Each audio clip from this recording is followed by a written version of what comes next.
ناظرین، چکوال میں مشی جاری ہے اور عزاداران امام حسین امن و امان کے ساتھ عشق حسین کے سفر میں رواں دواں ہیں، جن میں بچے بوڑھے جوان سب شامل ہیں۔ اللہ تعالیٰ تمام مومنین و مومنات کی حفاظت فرمائے، آمین آمین۔ السلام علیکم مومنین و کرام، جیسا کہ آپ جانتے ہیں ملک بھر میں چیلم امام حسین علیہ السلام کے موقع پر ہونے والی مشی پر پابندی عائد کر دی گئی۔ اس بارے میں کچھ لوگوں نے رابطے کیے، سوشل میڈیا پر بھی یہ چیزیں چل رہی ہیں۔ بہت سی جگہوں پر جو متولیان ہیں اور جو جلوس کے بانیان ہیں ان پر دباؤ ہے۔ انتظامیہ کی جانب سے بعض جگہوں پر گرفتاریاں بھی ہوئی۔ دباؤ ان پر یہ ڈالا جا رہا ہے کہ آپ ہمیں اس بات کی شورٹی دیں کہ مشی نہیں ہوگی، پیدل چل کر لوگ جلوس میں نہیں جائیں گے۔ اب زائرین کا اور مومنین کا موقف یہ ہے، ان کے دلوں میں جو درد ہے وہ یہ ہے کہ ایک تو وہ ہمیں پہلے بائی روڈ زمینی راستوں سے کربلا نہیں جانے دیا گیا، ایران عراق جانے کی پابندی، زمینی راستے بند کر دی گئی ہے۔ حضرت امام حسین علیہ السلام کی محبت میں ہم پیدل چل کر جلوس میں جانا چاہتے ہیں، وہ بھی آپ نہیں جانے دیں گے۔ ان کا کہنا یہ ہے کہ یہ رویہ ہمیں قابل قبول نہیں ہے۔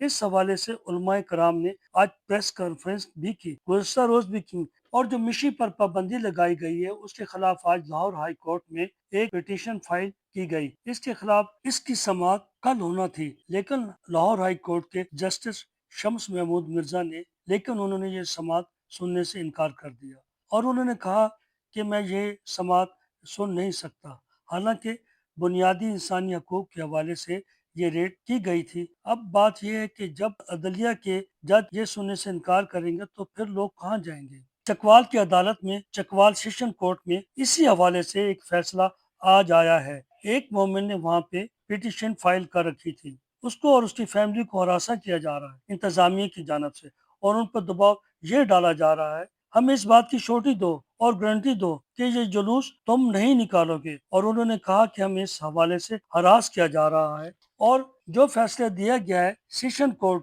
چکوال کے جج نے، اس میں انہوں نے یہ بات کہی ہے کہ مذہبی آزادی بنیادی حق ہے ہر پاکستانی کا۔ یہ آئین پاکستان ہر پاکستانی شہری کو یہ حق دیتا ہے کہ وہ آزادانہ طریقے سے اپنی مذہبی عبادات رسومات کو سر انجام دے سکیں۔ تو اس میں انہوں نے لکھا ہے کہ کوئی پاکستانی کوئی قانون نہ توڑے، کسی کو کوئی نقصان نہ پہنچائے، تب تک اس کے خلاف کوئی کارروائی نہیں کی جا سکتی۔ اگر کوئی کارروائی کرتا ہے تو وہ غلط کرتا ہے۔ یہ اس بات فیصلہ کیا گیا ہے، یہ بات بالکل درست ہے، اور اس سے یہ بات واضح ہوتی ہے اگر کوئی پرامن طریقے سے کسی کے املاک کو نقصان پہنچائے بغیر اگر کوئی پیدل چل کر جانا چاہتا ہے تو اس میں کوئی کبات نہیں ہے۔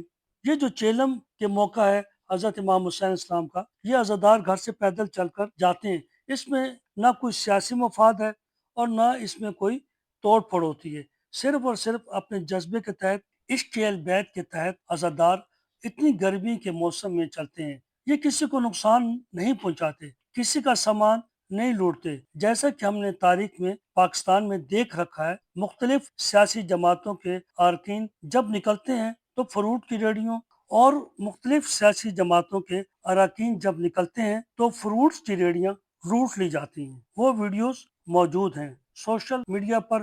حکومت کو یہ روش تبدیل کرنی چاہیے۔ اگر آپ کے کوئی تفاضات ہیں، حکومت کے کوئی تفاضات ہیں، تو بات کرنے کا انداز اور ہونا چاہیے، کہ ڈائلاگ کرنے کا طریقہ اور ہونا چاہیے۔ یہ نہیں ہے کہ اس طرح دباؤ ڈالا جائے۔ بہت سے لوگوں نے کچھ چیزیں بھیجی ہیں اور تصاویر بھیجی ہیں جس میں بیمار لوگوں کو گرفتار کر لیا گیا، تو یہ رویہ مناسب نہیں ہے۔ اس طرح معاملات حل نہیں ہوتے۔ آپ کو امن پسند اور شر پسند عناصر میں کیا فرق محسوس نہیں ہوتا؟ اور یہ فرق واضح ہونا چاہیے۔ اس کی مثال آج ہی کی ویڈیو ہے کہ اسلام آباد میں ایک مولوی جو کہ احتجاج کر رہا تھا اپنی مسجد کے بعد، اور ساری دنیا جانتی ہے کہ کالعدم جماعت سے اس کا تعلق ہے، اور وہ ویڈیو موجود ہے جو انتظامیہ کے سامنے کھڑا ہے، اور وہاں پر ایک خاتون پولیس اہلکار نے غالباً دوپٹہ ٹھیک سے نہیں اوڑھا ہوا تھا، تو وہ کہنے لگا کہ اس سے بولو پردہ درست کرے ورنہ میں اسے گولی مار دوں گا، اور آگے سے کسی نے کوئی مذمت نہیں کی۔ ایک طرف سے اس قسم کے لوگ ہیں اور دوسری طرف سے ایسے معصوم لوگ ہیں جو کہ کسی کو کچھ نہیں کہتے، صرف اور صرف لبیک یا حسین کا نعرہ بلند کرتے ہیں، لبیک یا حسین۔ اور ایسے عناصر کے خلاف میں سمجھتا ہوں کہ کارروائی کسی صورت درست نہیں ہے اور یہ قابل مذمت عمل ہے اور حکومت کو چاہیے کہ یہ روش تبدیل کی جائے۔ ناظرین، آپ کی اس بارے میں کیا رائے ہے؟